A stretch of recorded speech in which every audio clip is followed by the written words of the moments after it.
अस्सलाम वालेकुम दोस्तों, कैसे हैं आप लोग। उम्मीद है सब आप लोग खैरियत से होंगे। आज हम लोग डायनेमिक एजुकेशन मुतहरिक तालीम की जो एपिसोड नंबर 3 है, यानी कि 3 है, किस्त नंबर 3, उसको हम आज डिस्कस करेंगे कि एजुकेशनल इम्प्लिकेशंस क्या होती हैं। तालीमी मज़मरात जो उस वक्त के इशारे नतीजे जो हमें मिलते हैं, जो एक अच्छे मुकाम पे बच्चे को लेके जाते हैं, जिनमें दो अहम किरदार आते हैं। वो होते हैं पेरेंट्स और एक होते हैं टीचर्स। अच्छा, एक बेहतरीन टीचर की ख़ासियत ये होती है कि वो अपने नॉलेज, अपने हुनर, अपनी सलाहियतों से बच्चों को आगे ले जाने की कोशिश करते हैं। और ये सिर्फ कोई किताबी बातों से आगे ले जाने वाली बात नहीं होती, ये उस मुकाम पे लेके जाते हैं जहाँ अपने बच्चे अपनी सलाहियतों को उजागर करते हैं, अपने आप को आगे बढ़ाने की कोशिश करते हैं।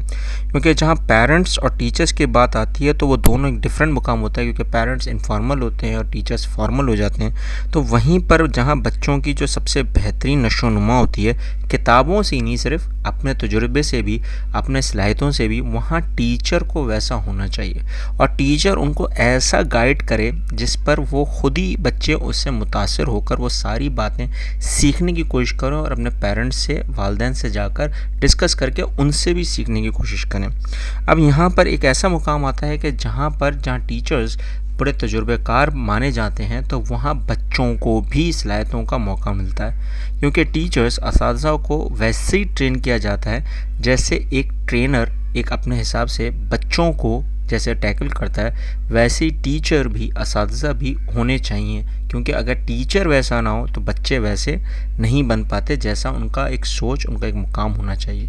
तो उसके हिसाब से अगर देखा जाए तो टीचर, एक असातिज़ा को 3 फेजेस से गुजरना होता है, क्योंकि उसमें चाइल्ड डेवलपमेंट का कॉन्सेप्ट आता है। ठीक है, बच्चों की नशनुमा होती है। वो 3 मुकाम इन्फकेसी कहलाता है, चाइल्डहुड कहलाता है और एडोलसेंस कहलाता है। अब अगर आपने देखा हो तो जवानी आखिरी है, लेकिन जहाँ बच्चे का मुकाम आता है तो वहाँ पर कहीं ना कहीं उनकी सोच का और उनकी चाइल्ड डेवलपमेंट का उजागर शुरू होता है। क्योंकि इन्फकेसी में तो बच्चा सिर्फ सीखने के अमल पे उतरता है, जबकि सीखने के अमल से आगे नशोनुमा का जो पीरियड शुरू होता है वो चाइल्डहुड और एडोलसेंस में होता है। अब यहाँ पर एक टीचर को एक अपने मुकाम के लिहाज से कैसा होना चाहिए, क्योंकि उसमें अगर देखा जाए तो टीचर के पास सबसे अहम चीज़ होती है ऑथेंटिक एजुकेशन। यानी कि सिर्फ वो सिर्फ मेयर बुकिश से बातें ना कर रहा हो, वो उसके पास तजुर्बा, एक्सपीरियंस भी हो उससे रिगार्डिंग, ताकि बच्चों को समझाने में बहुत आसानी हो। क्यों? क्योंकि असल बात उनको समझाना ही तो है, अंडरस्टूड द रूट कॉज। क्योंकि अगर आपने एक बच्चे को टैकल करना है, क्योंकि हर बच्चे का रवैया अच्छा भी होता है और बुरा भी होता है ड्यूरिंग द क्लासरूम, तो उसी के हिसाब से वैसा भी मुकाम, वैसा भी तजुर्बा होता है, क्योंकि उसके लेवल पर आके उन चीज़ों को समझाना होता है। और जहाँ उसको समझाने की बात आती है तो फिर एक बात आती है कि कहीं ना कहीं बच्चों को मदद चाहिए होती है वैसी ही टीचिंग और टेक्निक्स की, जहाँ पर उनका जहन, उनकी तनासुब, उनका तसव्वुर, उनका कॉन्सेप्ट क्लियर हो सके। अब अगर टीचर को वैसी टेक्निक्स या वैसी चीज़ों के अमल पे नहीं आएगा तो यहाँ पर बहुत ज़्यादा बच्चों को डिफ़िकल्टीज़ होती हैं, बहुत ज़्यादा मुश्किलात होती हैं चीज़ों को समझने में।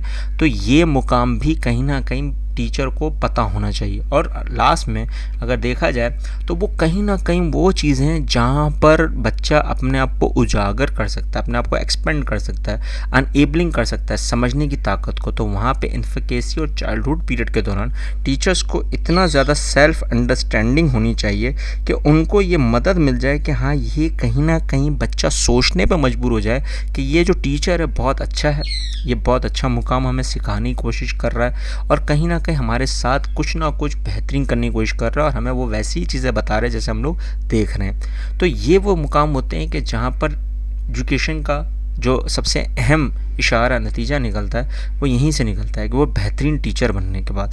अब बेहतरीन टीचर के हिसाब से अगर आप नोट कर लें तो यही बात होती है कि वो सारी साइंटिफिक स्टडीज़ जो होती हैं, स्टेजेस जो होती हैं चाइल्ड डेवलपमेंट के दौरान, वो हमें पता हो जाती हैं। और यही वो बात होती है कि जहाँ पर मॉडर्न स्कूलिंग का कॉन्सेप्ट शुरू हो जाता है कि उसमें टीचर्स भी बहुत ज़्यादा बासलाहियत होते हैं और उनको पता होता है कि हमने किस तरह से फ़िज़िकली, सोशली, इमोशनली, इंटेलेक्चुअली एक एजुकेशन को इम्प्लीमेंट करना है। ठीक है ना बेटा।